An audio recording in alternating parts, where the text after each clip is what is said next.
Hello, you are listening to On the Topic, and this week I'm impaling Megs with helicopter rotors, blades. I'm Dan. And I'm in my rubber ring and frantically paddling to the shore. I'm Alex. And this week we are going to be doing the Meg 2 The Trench film review. Yeah. But before we get into that, Dan, should we cover off a bit about what we've been up to? Anything exciting, anything to write home about? Well, we had a big old catch-up at the time of recording, only about 4 days ago. So people can listen to that, where we're sat on the sofa, having a cup of tea, and we talk about what we've been up to over the summer. But in the last few days, I've only started Ahsoka on Disney+. Oh, yeah? Looks quite good. Quite impressed. Because we haven't seen Star Wars Rebels, have we? No. I wouldn't even say you need to watch it. No, I think people are saying you can watch it standalone. It's just there may be some Easter eggs that you may not quite pick up on, but it'd probably flesh out the characters a little bit more, I suppose, if you do watch Rebels. But to be honest, what is it, 9 seasons? It's a lot of seasons, a lot of episodes per season. I mean, it's been going for 10 years or something. Blimey, it's a while. I remember when it first came out when we were at university. And I don't want to make us feel old. Why would you do this to me? It's been a long week. So be back one day. Yeah, making it worse for ourselves. But it's good. Good acting chops by who's the lead in this one? Rosario Dawson, isn't it? That's it. Yeah, very good. I first came across her. I think it was Daredevil properly. I know she's been in some stuff before Daredevil, but I really took notice when she was it Nightingale? She's going to be in that role? Yeah, she popped up a lot in Kevin Smith films as well, like Clerks.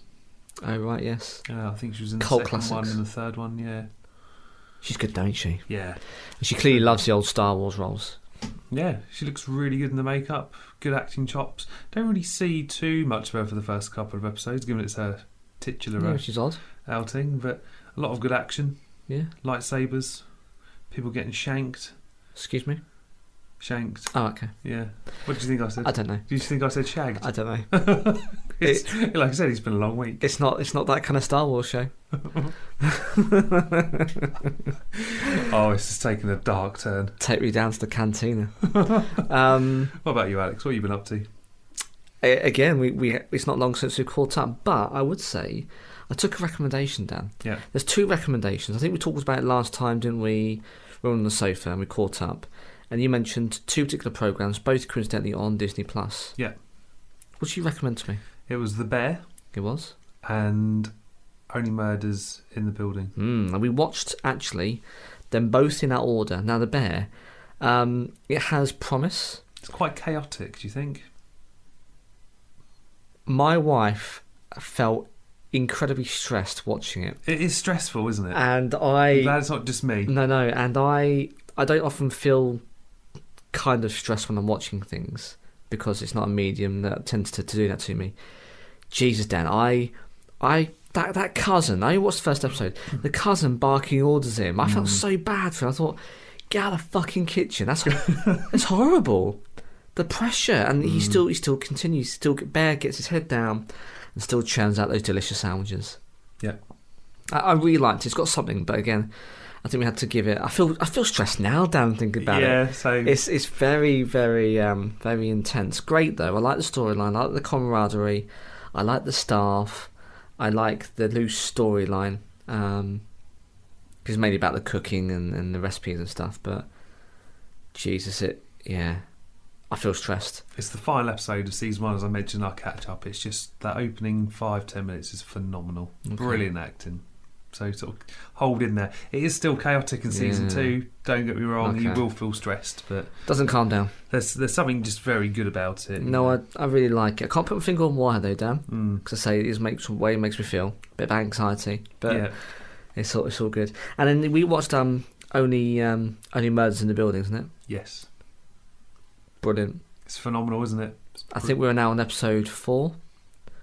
And that's after 2 days. It's so bingeable. Yeah, it is. I think me and my missus did it in about 2-3 days the first season. It's just so good. You know, you've got Steve Martin and Martin Short, who both worked together for so long. They're so good. They can bounce off each other. And then you throw Selena Gomez into the mix, which is sort of quite an unlikely cast. And she just sort of works so well with them. She slots straight in. I don't think, I was recalling this previously, I don't think I've actually ever really seen her or anything. I only know of her being an ex-Disney girl or child. I know obviously her music, but I've never seen her act. And she's good. She's really good. And as you say, she has charisma and she works really well with those two. I just finished the episode with Sting. Yes. Which is interesting. It's really good. So that apartment that Sting rents, it changes every season. Oh, okay. Yeah. So no, really thoroughly enjoying it, and I can recommend this. So 2 thumbs up from both of us, I guess. Oh, good. I'm glad you're enjoying it. No, it's a good recommendation. But no, otherwise that's it, Dan, for me. Yeah. So the big catch up was, I mean, I suppose at the time record, or if you're listening now, was a week ago. It's a good one. Find out why I might be gate crashing someone's wedding. Yes, we. We're waiting for waiting for our invites. For the invites to come through once the episode drops at the time of recording tomorrow. So I'm looking forward to it, Dan. I really am. I haven't got a wedding on the books, so yeah. I don't ever get invited to weddings, to be honest. I can't remember the last wedding. You haven't been invited to this one, but yet you're still going. So maybe that's what we're doing wrong. Maybe we should be waiting to be invited. We should just go along anyway. Inadvertently invited us. Yeah. It's all good. Could be doing a podcast at a wedding. That'll be new. Be really good. I don't think people do that these days. It's unique. It's niche. It might be what sets off our podcasting careers, and we get paid good bank. It's unlikely. We can only hope. Yeah. But anyway, looking forward to that. But no, we are here to talk about Meg 2, The Trench. Now, we did our on-the-go episode, crikey, a week and a half ago now. Yes. Spoiler-free, so if you haven't seen that, go back 2 episodes. Yeah. And go give it a listen, or stream it on YouTube. And that's our usual, as we walk to cinema, our hopes and our dreams, some things we're looking forward to. And then time progresses in a blink of an eye for you, listener. Not for us, because we go and see the film. And then we come out, and as we walk home through the busy, drunk-filled streets of Gun Wharf. Good God, yeah. And everything else that goes through. We talk about some of our initial thoughts. All spoiler-free. But I guess at this point, it's a moot point. Because if you're listening to the review, you don't either mind spoilers or you've already seen it. And I believe it is now out on digital. Already? Yeah, apparently so. I did have a look. Mrs. wants to see it. Since COVID, she's not really keen on going to cinema as much anymore. So we always try and wait for the digital release. Wow. So, but apparently it's already out. Cracking. Very odd. Well, on that bombshell, shall we have a go on the spoiler klaxon? Yeah, let's dust her off. Beautiful. Should we get into it, Dan? Yeah, let's do it. So the Meg 2, The Trench, titled Shark 2 in some territories. Was it? Apparently so. Huh. Is a science fiction action based on the 1999 novel The Trench by Steve Alton. So, quickly, would you call it sci-fi? No, I don't really. I would call it a horror action film. Funnily enough, I've got a reference when we do our overall thoughts. Yeah. I've compared a little bit to Jurassic Park. But that's not quite. But they sci-fi. do that sci-fi too, don't they? Yeah. When I think of sci-fi, I sort of think of things like Star Trek or Star Wars. Space-based. Yeah. But I guess science fiction. I don't get any kind of science fiction aspect. Anyway, splitting hairs. Yeah. We're not even into review. Steve Alton. Yes. Like the previous film, it follows a group of scientists who must outrun and outswim the titular Megalodons. Questionable. When a malevolent mining operation threatens their mission and forces them into a high-stakes battle for survival. It's directed by John Wheatley. Screenplay and story by John Hober, Eric Hober and Dean Jorgaris. I think I've done that right. It's on the red ones again. produced by Lorenzo di Bonaventura. Brilliant name. Did that one. Oh, that was good, wasn't it? That rolled off the tongue, didn't it? Well done. Belle Avery. Cinematography by, Oh, you go. Harris Zambalukas. And music by Harry Gregson Williams. What we got for the cast, Alex? Jason Statham. Here's the meathead. Returns. The meathead. I said it with love, actually, because actually I think Jason Statham is brilliant. I don't mean this any ill meaning or disrespect. I actually do think he's got range. It just so happens they tend to reuse, like John Cena. They use him the same way, or even Dwayne Johnson. It's pretty much the same character all the time. Typecast. But he does have range. But he returns as Jonas Taylor.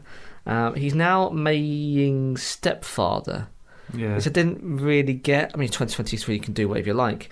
They kind of missed a step where he ended up having that parental responsibility for her. Because in the previous film, the little girl, she actually becomes orphaned, I guess. Yeah. No, the mum dies because they were at like a ceremony, weren't they? Yeah.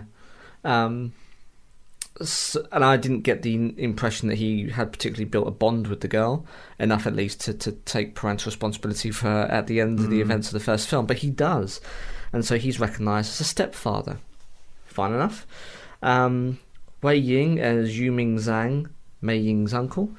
We've got Shuya Sophia Kai as Mei Ying.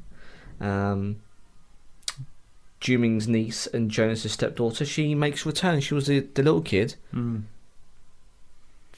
4-5 years ago, 2018. So it's the same actress that was stood in front of the bubble window when exactly the same chomps on it. Yeah. Wow. We've seen her grow up. Cliff Curtis as Mac, the operations manager. Paige Kennedy as DJ. Brilliant DJ, actually. Yeah. Good comedic effect. Sergio Perry-Manchetta as Montez. He's a mercenary, the big bad of the mining operation. Oh, yeah. Skylar Samuels as Jess. She ends up being turncoat. You've got Milisani Mahout as Regas. Whoopi Van Ram as Curtis. Kieran Sonia Sawa as Sal. Felix Mayer as Lance. And Sienna Goyloy as Hilary Driscoll, a billionaire investor, who almost ends up being a bit like Emperor Palpatine in the early Star Wars saga. Like, you see them, but there's no real backstory. I mean, at that point, you know who Palpatine is, right? But bad example. But she comes out and goes, I'm going to be on a couple of video calls and I'm going to bankroll this, but you don't know why and how's they've got the... Anyway, we'll talk through it as we go. But yeah, that is the cast. No one, I think we talked about this before in the lead up to it, no one there really that is kind of well known. There's a couple of recognisable faces, but it's just Statham, really, isn't it? Just Statham. Nothing wrong with that, by the way, listener. We're not being disparaging of our comments. Just this isn't a LA list set up. No, but that's fine. Because I think it would detract from the storyline, so there's nothing wrong with that. It's got a run time of 116 minutes, nearly 2 hours. If you're interested in that stuff, it had a budget of 129 to 139 million dollars. And the box office, it just doubled that with $352.5 million. It's gone up 2 million. Oh, has it? Every penny counts, mate. Yep. So it's been updated since I made my notes, which was literally 2 days ago. Well, it actually updated 2 days ago. So you just missed out on that 2 mil. Yeah, around 354.3 million. Yeah. Blimey. Not bad. No, not at all. Let's dive into the plot. So we start off with 5 years ago. After the events of the first film, Jonas Taylor has been involved in fighting environmental crimes while also helping Manor One in exploring a further deep part of the Mariana Trench, my favourite place, where the Megalodon had been found. Well, and where several people have been dispatched from this podcast to live out their days. Yeah. Where we throw them into the sea, that's where they end up, isn't it, Dan? Get in the sea. Get in the sea. Following the death of Su-Yin Zhang, Taylor has been raising her teenage daughter, Mei Ying, alongside her uncle and Su-Yin's brother, Zhuming Zhang, who's got a death wish, apparently, who has acquired his father's company alongside wealthy financier Hilary Driscoll. Oh. So she's and this is probably how bad it's signposted. I didn't get that she was a business partner of his. No. Did you? Didn't make the connection.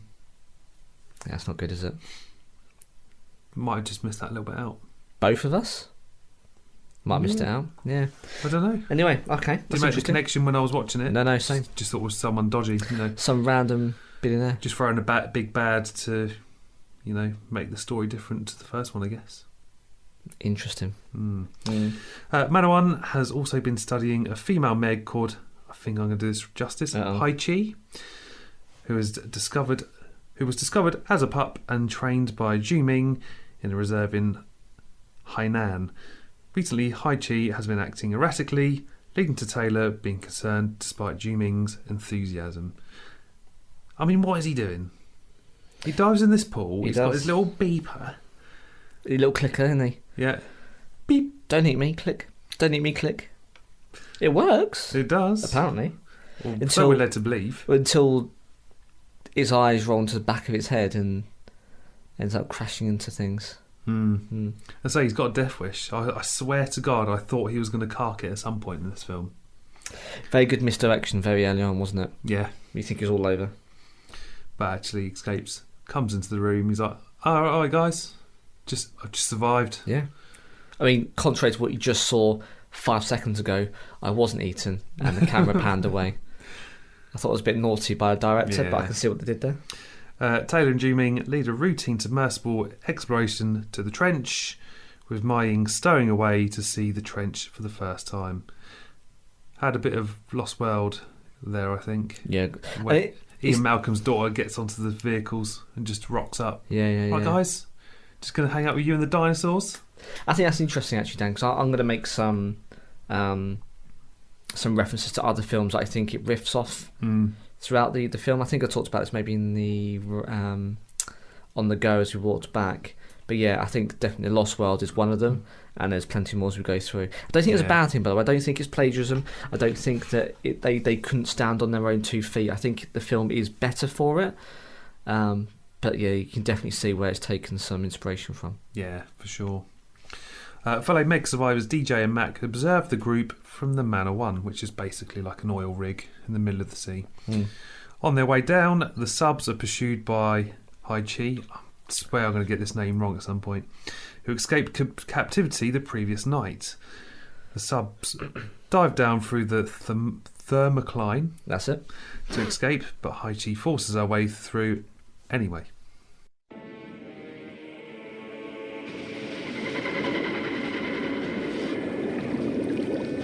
That's the biggest Meg I've ever seen.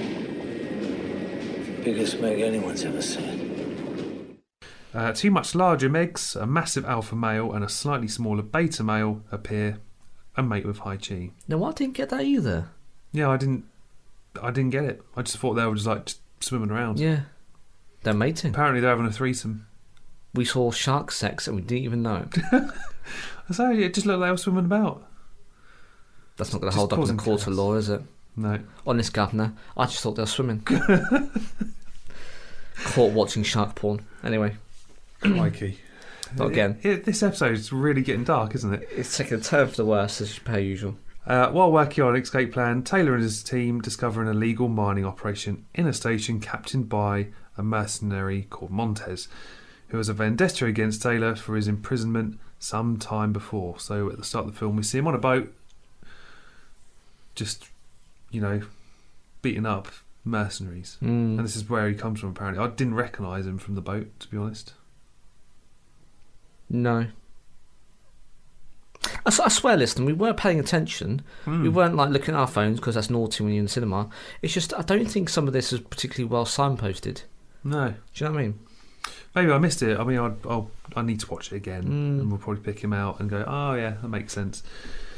Montez's crew was hired by Driscoll to covertly use the Manor One's access to the trench to farm rare earth minerals that could earn them billions. Montez kills his crew in an explosion to cover up their activities, which causes a rupture in the trench and grounds both Taylor and Ju Ming's ships. I think at this stage, I wasn't expecting it, because I was expecting kind of more of the same kind of new kind of hijinks under the thermocline, like new species and more coming up through through the trench. And we do have that, but actually we got a little bit more actually when we're down there, and I wasn't expecting it. I still can't make up my mind after all this time later whether or not it's a good plot point or not. It does stand to reason that you can't hide the Meg and where it's come from, so people would naturally be inquisitive and make their way down there. It just seems they can build a massive infrastructure, a massive mining operation, and no one know about it, even though they're surveying it. Yeah, and this base isn't exactly small. No. Surely you would see someone taking down all that equipment through that layer that they're surveying and not pick up on. I don't know, it just seems a little bit too convenient. But hey, it's one of those things we just have to suspend our disbelief, and I'm sure we'll be saying that even more as we go through. There's a lot of disbelief here. But yes. Anyway. DJ Mac and fellow Manor One analyst Jess discover that the rescue pod has been sabotaged. Nope. Forcing the crew to use exosuits to walk towards the station in the creature-filled trench, with only Taylor, Mei Ying, Ju Ming and security officer Regus surviving the journey. Now on this, it took aspects from the film Underwater, which you haven't seen, that's your homework. I'll add it to the list. Might take me 3-4 years. Yeah. That film does it much better than this one. Due in part because that perilous walk between, in that film it was underwater station to underwater station, although the issues and the reasons why they depart are roughly the same. It takes up about 2/3 of the film, and that is proper claustrophobic and thalassophobia. Like the lights go out, you've got things swarming around them, and in the underwater, I'm not spoilt by any means. I think he's even in the main plot description. Kristen Stewart is the lead. She's brilliant, by the way. Regardless of whether you agree with what she's done on or off screen, she is great in this film. Do go and see it. And yeah, essentially, they have to make this walk for miles underwater again, losing oxygen, freezing temperatures, being stalked by these monsters. In that film, it is monsters. In this film, it's prehistoric death dogs or whatever they are. Yeah, it had a nice level of horror and suspense, I think. Really good. Especially when one of them carks and the helmet just drops down. Yeah. Shit. Where did he go? I just don't think it quite pulled it off as much as Underwater did. But I really like that sequence, and it obviously culminates in them reaching the mine. Not everyone makes it, and some Megs turn up, and it just all gets a bit messy, doesn't it? Yeah. Very good. I did like it. Better by Underwater, but I think it was an unexpected aspect I enjoyed. Led to a very bleak death as well, where I think it was... Yeah. One of the female characters got a proper damaged helmet. They get into the base, and as the water's starting to depressurise, the helmet literally implodes. No head. It's grim. Come on, hurry up! Regus, come on! You can do it, get in! Shut the doors! Curtis, you'll be okay. Implosion imminent. Almost there. Almost there. It's gonna implode. Depressurize the room.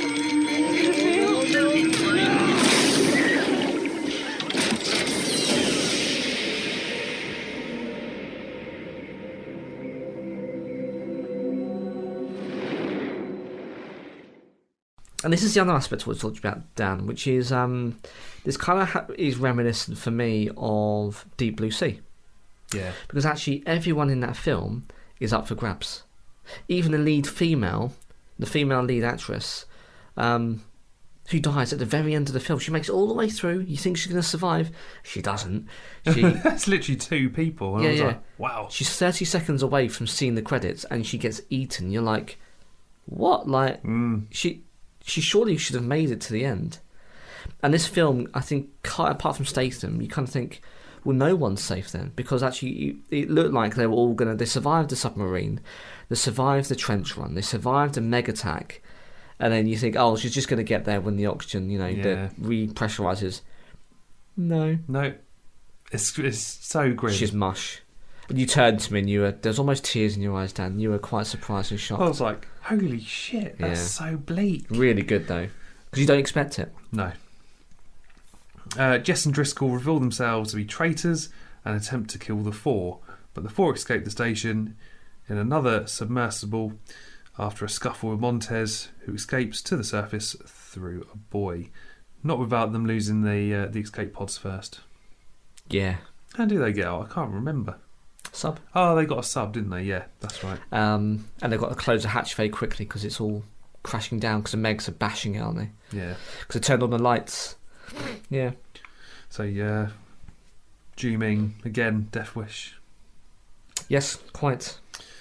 Still survives. Where are we? Yes, there we go. Driscoll sends mercenaries to take over the Manor 1 while Montez surfaces and meets with Jess. As the crew surfaces, they discover the rupture from earlier, which leads to several of the creatures, including the 3 Megs, a swarm of lizard-like creatures known as snappers, and a giant octopus escaping the trench and reaching the surface. Very reminiscent of Pacific Rim. Yeah, you're right. Yeah, coming through Just not quite as big. No. What's the Cause that happens in the Mariana Trench, doesn't it? Yes. Yeah. It's almost like a portal to another realm, isn't it? They all dimension. First film's phenomenal. So good. Yeah, I enjoyed the first one. Yeah. Taylor's crew meet with DJ and Mac, and Montez focuses the mercenaries on the crew after Jess is devoured by a Meg. And this is the other point I want to make. This not pulled off quite as finesse or with badassery as Samuel Jackson. Yeah. But it's almost like Deep Blue Sea, where he's given this monologue and this rousing speech, and just before the very end, the shark comes out and nabs him one bite and takes him off into a bloody sea of chunks of Samuel Jackson. Not quite well executed, but almost similar. Jess, she ends up going, yeah, it's fine. You go here, and in mid conversation ends up the glass gets smashed and she ends up getting glassproof, shark-proof glass. That's what went wrong. Really, they didn't protect it against sharks, just glass. That's where they fell through. Oh boy! Yeah, she got munched, and I wasn't expecting it. No. Now at this point, I didn't really care because she was a turncoat and she wasn't on screen long enough for me really to build that relationship. But it wasn't expected. No, I didn't see it coming. I mean, maybe I did sort of predict it with the shark-proof glass. Glassproof glass. Yeah, glassproof. Yeah. Definitely didn't see it coming. No. Taylor's team escapes to a nearby resort, Fun Island. Or is it? To warn them... I don't think I'd want to go there. No, not after this. No. To warn them of the approaching creatures. Driscoll, Montez and the mercenaries arrive at Fun Island to eliminate Taylor's crew, but they are instead attacked by the snappers, who kill Driscoll and several mercenaries. These little bastards are vicious. They are. And also, I want to say this goes back to Jurassic Park 3, where when they land on the runway. Yeah. Do you remember this? I do, yeah. And when they first initially get off the plane, and they're slowly picked off one by one by an array of different dinosaurs. I think it kind of riffs off that as well. Taylor's group splits up to evacuate the tourists as the Megs and the octopus begin their attack. They're hungry. Taylor manages to kill the beta male Meg using an explosive taped to a harpoon. As you do. Before being attacked by Montez, leading both to sail to the beach. The two battle before Taylor knocks Montez into another Meg to be consumed. It's quite brilliant, to be honest. He's under the boardwalk. Montez is shooting at him, and you're like, I mean, Statham's obviously going to survive it, right? Mm-hmm. He gets up there, they start duking out, and then he just kicks Montez out into the path straight of Meg. into the path of Meg, who splashes out and chomp in one snap. Ju-Ming creates a bomb out of fertilizer. As you do. Always a good skill set. Yep. And along with Mac, takes over over Driscoll's unattended helicopter to fly towards the beach where Mai Ying is trying to help the tourists. What a kid. Mm. The octopus takes down the helicopter and Ju-Ming injures it with his bomb, attracting Hai-Chi, who proceeds to kill the beast. Again, reminiscent to Jurassic Park. You know, Rexy is always the winner. Yeah, true. Comes out and ends up chomping the neck of the bigger baddie in Jurassic World. Yeah. Mm. A lot of calls to one of our favourite films. Yes. Franchises. Yeah. As Ju-Ming swims towards the wreckage to save Mac, Taylor picks up one of the helicopter rotors and uses it to fatally impale the Alpha Meg through the head. Now, I did wonder this as I was watching it down. I was like, no way can a human being lift a helicopter blade with that strength and then position it where a shark could land and be impaled through the head. Makes no sense. Helicopter blades are... I know they've got a flex and bend, and depending on the helicopter, right? Again, you've got to suspend belief. I understand that, listener. I know you're shouting frustrating hours, but these things aren't light, and he just has it tucked under his arm, wedged under a rock, and just positions it nicely so when the shark comes down to beach, goes straight through the head. I don't know, just... And this thing's going to be heavy, right? It would have crushed him as well. But hey, I mean... It's a beta Meg.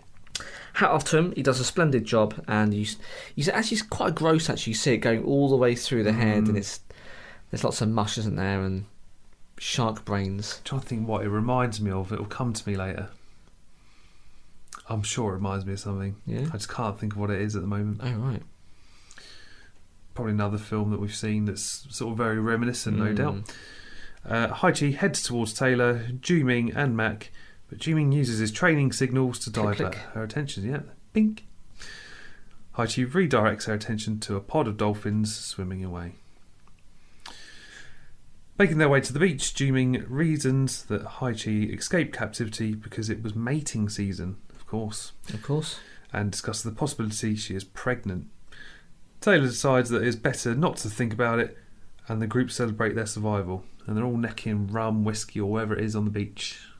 With lots of these dead snappers strewn about them. Yeah. And bits of shark and dead people. But the dog survived though. Yeah. Because there wasn't there. Was it that dog or another little yappy dog in the first film? Little yappy dog. And I thought this little thing's gonna get chomped at some point. Yeah. But it survives. No. Of course. Never kill the dog off, are you? Unless you're in a John Wick film. No, quite. Don't do that. The opening of a John Wick franchise could do anything, but don't kill his dog. No, you'll piss someone off. Yeah, and I think that kind of leads us on to kind of where to go next. I think there was talk about perhaps doing a third outing, and I don't see why not, because I think he's relatively well received. Well, we'll talk about the reviews in a minute. But the ending kind of feels like Jurassic World. Yeah. Fallen Kingdom. You know how like before Dominion, where the giant dinosaurs are out into the world and they're mating and they're rampant. It kind of feels like that, where the Meg's kind of is gone out into the sea. It's no longer in captivity. It probably is pregnant because we just found out it had an orgy and we weren't even aware of it. And it's obviously going to pop out a couple of little Megs, and maybe it's going to be a riff on Free Willy in the next one. Could be. Do you remember Free Willy? Yeah. I loved that film as a kid. And he had to get over the rock wall. Yeah. And he jumps Jump, over. Willy, jump! Yeah. But imagine though, if he didn't make that and he'd be impaled on all those rocks. That'd be a hideous children's film, wouldn't it? Didn't Family Guy do a riff on that? Yeah. And Willy doesn't make it. It's gross. Yeah. Splat. It's so bleak. It is. Good old Seth. But yeah, obviously it's going to lead up to a third outing. But I wonder where they're going to go, because you've already got people in the trench. You've already got things escaping the trench, and you've done that now twice. Where's that going to go now? There is a bit on the future, actually. Tell us. So, July 2023, Weekly stated there had been internal discussions about a potential third film. The filmmaker stated that while its development depends on the success of Meg 2 The Trench, he hopes to continue the story as outlined in the novels by Steve Alton. So there must be more out there. Apparently, there's loads here, but in the original Meg series, there's 8 books. 8?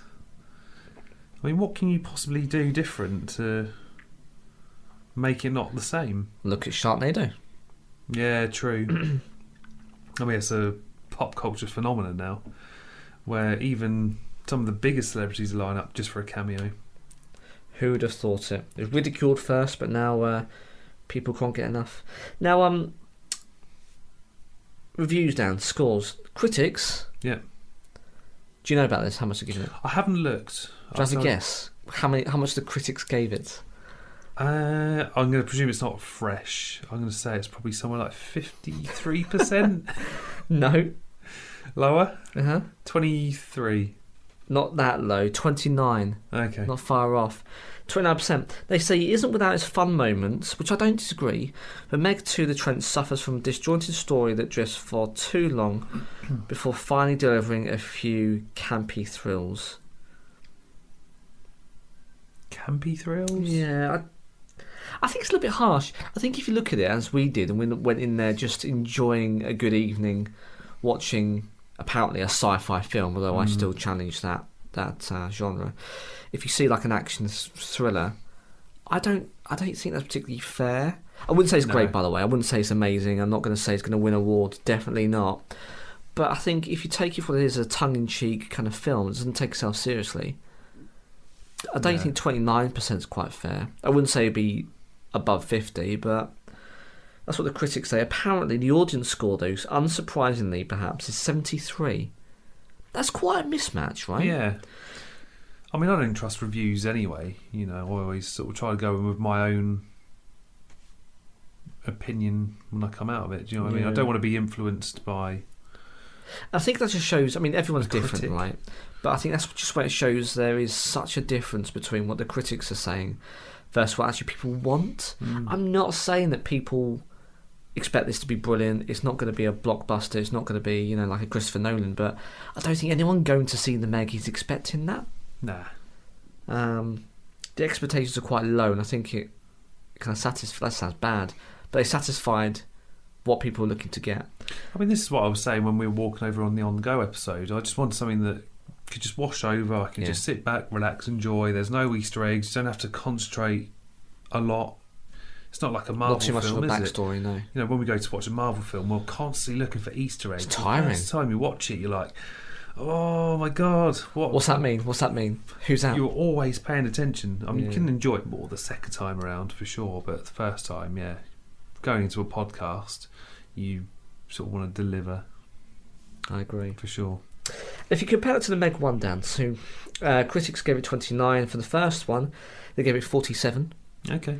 Audience score, I mean, at the moment it will change, right? Because they fluctuate, and it hasn't been out for a terribly long time. 5 weeks now, 6 weeks? Yeah. So it's going to settle thereabouts. So audience this time gave it a 73. Before, the first one gave it a 44. So it's fared better this time for the audience, but worse for the critics. But again, they're quite similar last time, but this time they are poles apart. Interesting. Any particular favourite moments and least favourite moments? I think I was expecting it, as I say, similar to the first film, where things go wrong underneath the thermocline. They do, but they spent a little bit more time under there. I think that was quite good, because you could have easily gone, some more have popped out of the plume, and they're now wreaking havoc. I think they'll do that in the third film anyway. They investigated a little bit more, so I like that. I liked how they got out the subs, and there was that horror aspect. Yeah, I've got that on my notes as my favourite moment, and that whole underwater sequence where they get out in the exosuits and they walk into the thing. I've put uncomfortable, feeling of dread and suspense. Really well done. I mean, I think I said it again, like on the way out of the cinema. It's not a very fun sequence. No. I sort of found like I was exercising my bumhole a little bit. Clench. Yeah. You certainly had a workout. I agree, and I think that does it is to its credit. I think it did it really well. Other favourite moment was Jess getting devoured in the deep blue sea format. Yeah. Sharks straight through the glass-proof glass.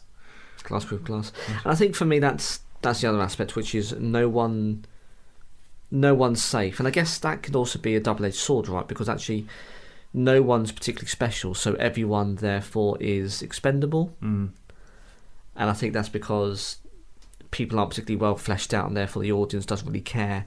But in this film, are you really looking for a rich backstory? Probably not. And you're not going to get that in just over 2 hours. No. It would have to be at least 2.5, maybe nearly 3 to really flesh that story out. Yeah. Least favourite moments, I've got Taylor picking up one of the helicopter rotors and fatally impaling the Alpha Meg through the head. I know. I've put it in my notes in bold, underlined writing. Suspend your disbelief. He has. Exclamation marks. Okay. Yeah. Yes, I'll tell you what that reminds me of when he gets fatally impaled. It's another Pacific Rim throwback for me. I think it was the first one where cuts through one of the flying creatures in Hong Kong. Yeah. It's just a bit, it's grim. That's what it reminded me of. That's what it reminded me of. I knew it would come to me eventually. Overall thoughts? I think I went in there with what I was expecting, and I think it delivered. Yeah. Interesting enough, in researching this episode, there were things which we weren't aware of that we apparently should have picked up in the film, and I think we were paying attention. I swear I was, and I'm sure you were, Dan. You know, like the shark orgy and Driscoll being the business partner. Yeah. Like they're quite important plot points. I did think it's a bit weird how they're saying, "Oh, maybe she's pregnant." I'm like, well, why? She only spent 2 minutes down the thermocline. You know, like, is she that thirsty? Like, if that's the right term to use for a sex-crazed shark. But I thought that would have been better signposted. People often say that, you know, like media such as gaming and films these days are dumbed down because the audience have less than attention span. I don't know, maybe that is true in this scenario, but I like to think I do have quite a good eye for detail. We both missed that, and they're quite important aspects. You know, like, why is this person doing it? I still don't know her motivations, by the way. And the whole interesting plot point that lines up the third film with her Hai-Chi being pregnant. Like, clearly we missed it, and I just don't think that's well written or directed. So I think those parts for me were not particularly good. Yeah. In the main, it was a polished, apparently, sci-fi film. Look, if you're going to go and watch it one evening at a weekend with a beer or a takeaway and just want a bit of fun, definitely recommend it. This is a bit of mindless action with Jason Statham. I was expecting anything else. I think, Dan, for what it's worth, that's what I was expecting, and it delivered. Yeah. There are some bum notes, but no doubt there'll be a third film. I've put, it's not as fun as the first film, and it does lose a little bit of the cheese factor. As we mentioned, there's that entire sequence underwater where it does feel a bit horror, bit suspense. It's still there, you know. It doesn't take itself too seriously, and there are humour in the right areas. Yeah. It's a modern day 90s film. Yeah, spot on. I never thought of it like that. I literally put that in my notes today. I was like, yeah, do you know what? It's a bit like a modern day 90s film. It doesn't quite have the story, but it's fun. You've hit it on the head, definitely. Or helicopter blade through the head. Yeah. As you say, get your favourite takeaway, get your beer, your vino, whatever. And if you just want to film, you just want to sit back and relax and enjoy like we did, this is it. The only negative for me is it did feel a bit like Jurassic World Dominion. It forgot what the title of the film was about. There wasn't really a lot of shark action. It's a bit not like in the final third. It's like the Dominion was about the locusts. It's like, did you really forget about the dinosaurs? Yeah. This is what it's really about. I agree. But it's fine. We got a fucking octopus just lobbing people around on Not So Fun Island. It was great. And lobbing them into the sea Where they belong. and devouring them. Good stuff. Good stuff. Well, that's it. That wraps up for our Meg review. It does. A bit shorter than some of our previous reviews, but I say it's just a fun sci-fi film. Yeah. Just take it for what it is. And don't go with anything other than that expectation, and you'll be satisfied. Yeah, absolutely. What's next? What's going on? What's going on at OTT? We've been busy the last week. We have. Crikey, what have we got next? Next week is Mind-blowing facts. Yes, that's a really good episode. Really it's good. So fun. You need to find out why Alex is growing 6 inches in the summer. Yep. And why you eat dead people. Yeah, it's quite bleak. It's a little bit. Apparently some people do that in different parts of the world. It's not as bad as it sounds, but it's still a bit weird. It's quite bad. And, speak for yourself. And I teach you swear words in a number of different languages, don't I? Yes. Which it always comes in handy. Whenever you go on holiday, you've got to know a good swear word. And I teach them Japanese because, of course, you're going to Japan. So that's really going to come in helpful. Talk about Kit Kats. We do. And also we talk about licking and touching elbows. Where I say some things afterwards and it sounds really awful out of context. Shock. Yeah, nothing unusual there at OTT. Standard fare. And soon we'll be doing your favourite 90s films Volume 2. We will. Where I'll be racking up a death count. That's going to be good. I really enjoyed the first one. I listened back actually the other week in readiness because I didn't want to talk about the same films again, right?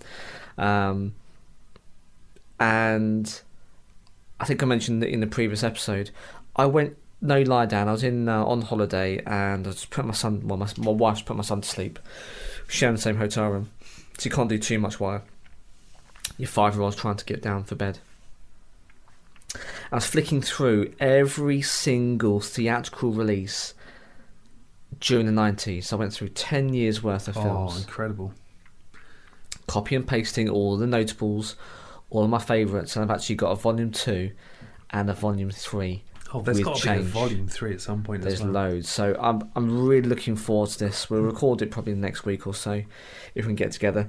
It's going to be good, but there's still plenty of time, listener, to contribute. So if there's a particular film that comes on TV and you must watch it, or is always on Netflix, Prime, Disney Plus, Paramount, wherever, and you're like, this is a banger, I'm always going to watch this whenever it's available, then get into contact to let us know, because we're still keen to hear if your favourite 90s. We had a couple for Volume 1, I think.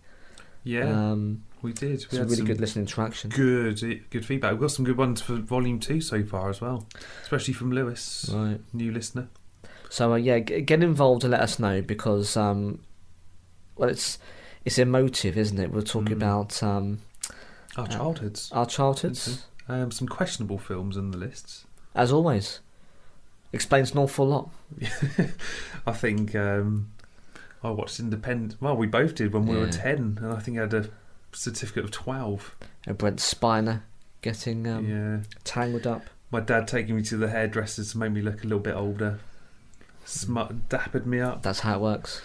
Got me in those cinema doors, and I got creeped out by someone getting slammed against the window and being mind controlled by an alien. Brilliant. Were you wearing platforms out of interest? The 90s platform trainers? Don't know. Maybe. That's where you went wrong. You should have done, really. Yeah, maybe.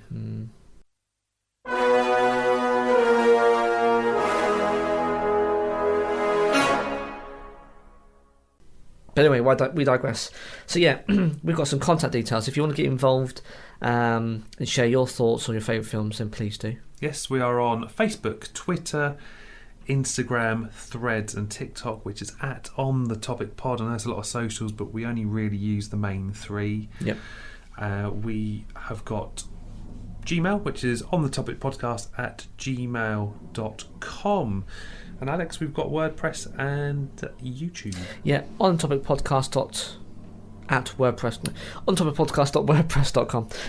It's a mouthful. It is. And on there is our websites. We've got our ugly mugs, our bios, a whole back catalogue. So if you don't have a podcast player preference, go give it a play. Subscribe to our newsletter, and every time we drop, you'll be notified of the release. And there's YouTube.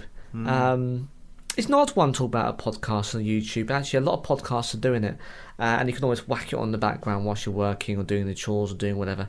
And we see some people do stream and listen. So go subscribe, give us a visit on Topic Podcast, or you can search for at OTT GITS, and you can subscribe and hit that notification bell for when a new video drops at the same time as the podcast.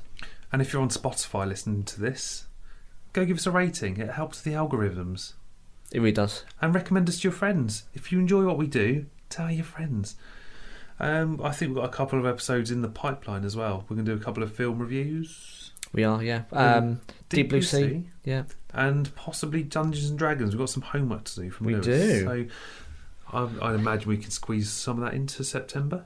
I think we can do our utmost, but a lot of our favourite episodes actually have come from listeners asking, requesting. So don't let us stop you. Do request any subjects that you want us to cover, or films you want us to review, because we'll be well up for it. Yeah, and we've got some of our annual episodes coming up as well for later in the year, but of course we won't worry about that until we get there. Indeed. That's it. That is it for another week. I'm off to watch some questionable shark porn. I've been Dan. And I'm going to go for a short walk under the sea and hopefully not get munched. I'm Alex. And we'll see you next week.